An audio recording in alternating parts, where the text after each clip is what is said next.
Researchers have been studying the factors that influence us to say yes to the requests of others for over 60 years, and there can be no doubt that there's a science to how we are persuaded, and a lot of this science is surprising.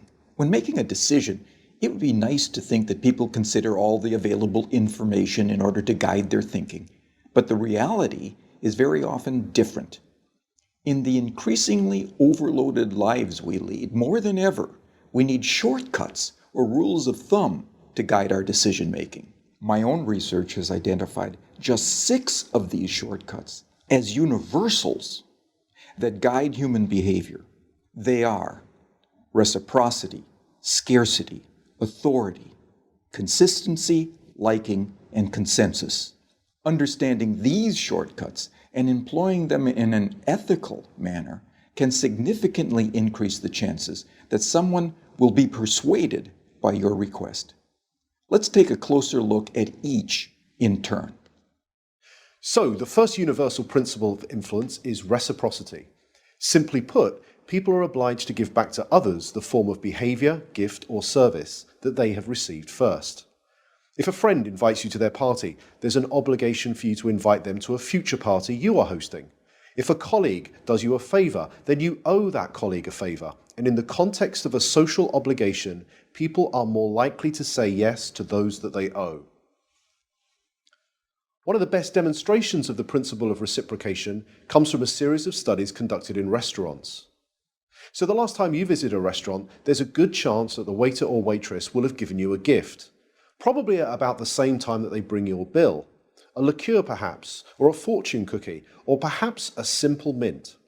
So here's the question. Does the giving of a mint have any influence over how much tip you're going to leave them? Most people will say no, but that mint can make a surprising difference. In the study, giving diners a single mint at the end of their meal typically increased tips by around 3%. Interestingly, if the gift is doubled and 2 mints are provided, tips don't double. They quadruple, a 14% increase in tips. But perhaps most interestingly of all is the fact that if the waiter provides 1 mint, starts to walk away from the table, but pauses, turns back, and says, "For you nice people, here's an extra mint," tips go through the roof. A 23% increase, influenced not by what was given, but how it was given. So the key to using the principle of reciprocation is to be the first to give and to ensure that what you give is personalized and unexpected. The second universal principle of persuasion is scarcity. Simply put, people want more of those things they can have less of. When British Airways announced in 2003 that they would no longer be operating the twice-daily London-New York Concorde flight because it had become uneconomical to run, sales the very next day took off. Notice that nothing had changed about the Concorde itself. It certainly didn't fly any faster, the service didn't suddenly get better, and the airfare didn't drop. It had simply become a scarce resource, and as a result, people wanted it more. So when it comes to effectively persuading others using the scarcity principle, the science is clear. It's not enough simply to tell people about the benefits they'll gain if they choose your products and services. You'll also need to point out what is unique about your proposition and what they stand to lose if they fail to consider your proposal. Our third principle of influence is the principle of authority, the idea that people follow the lead of credible, knowledgeable experts. Physiotherapists, for example, are able to persuade more of their patients to comply with recommended exercise programs if they display their medical diplomas on the walls of their consulting rooms. People are more likely to give change for a parking meter to a complete stranger if that requester wears a uniform rather than casual clothes. What the science is telling us is that it's important to signal to others what makes you a credible, knowledgeable authority before you make your influence attempt. Of course, this can present problems. You can hardly go around telling potential customers how brilliant you are, but you can certainly arrange for someone to do it for you. And surprisingly, the science tells us that it doesn't seem to matter if the person who introduces you is not only connected to you, but also likely to prosper from the introduction themselves. One group of real estate agents were able to increase both the number of property appraisals and the number of subsequent contracts that they wrote by arranging for reception staff who answered customer inquiries to first mention their colleagues' credentials and expertise. So, customers interested in letting a property were told, "Lettings? Let me connect you with Sandra, who has over 15 years' experience letting properties in this area." Customers who wanted more information about selling properties were told, "Speak to Peter, our head of sales. He has over 20 years' experience selling properties. I'll put you through now." The impact of this expert introduction led to a 20% rise in the number of appointments and a 15% increase in the number of signed contracts. Not bad for a small change informed from persuasion science that was both ethical and costless to implement. The next principle is consistency. People like to be consistent with the things they have previously said or done. Consistency is activated by looking for and asking for small initial commitments that can be made. In one famous set of studies, researchers found, rather unsurprisingly, that very few people would be willing to erect an unsightly wooden board on their front lawn to support a Drive Safely campaign in their neighborhood. However, in a similar neighborhood close by, 4 times as many homeowners indicated that they would be willing to erect this unsightly billboard. Why?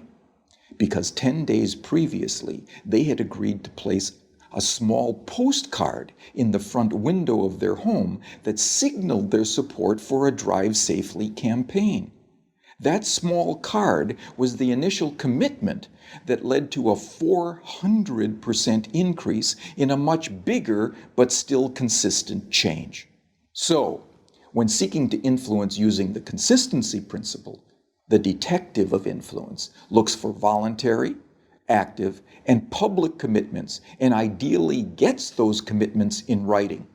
For example, one recent study reduced missed appointments at health centers by 18%, simply by asking the patients rather than the staff to write down appointment details on the future appointment card. The fifth principle is the principle of liking. People prefer to say yes to those that they like. But what causes one person to like another? Persuasion science tells us that there are 3 important factors.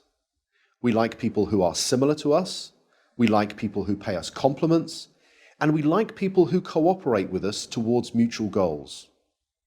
As more and more of the interactions that we are having take place online, it might be worth asking whether these factors can be employed effectively in, let's say, online negotiations. In a series of negotiation studies carried out between MBA students at 2 well-known business schools, some groups were told, "Time is money, get straight down to business." In this group, around 55% were able to come to an agreement. A second group, however, were told, "Before you begin negotiating, exchange some personal information with each other. Identify a similarity you share in common, then begin negotiating." In this group, 90% of them were able to come to successful and agreeable outcomes that were typically worth 18% more to both parties. So to harness this powerful principle of liking, be sure to look for areas of similarity that you share with others and genuine compliments you could give before you get down to business. The final principle is consensus. Especially when they are uncertain, people will look to the actions and behaviors of others to determine their own. You may have noticed that hotels often place a small card in bathrooms that attempt to persuade guests to reuse their towels and linen.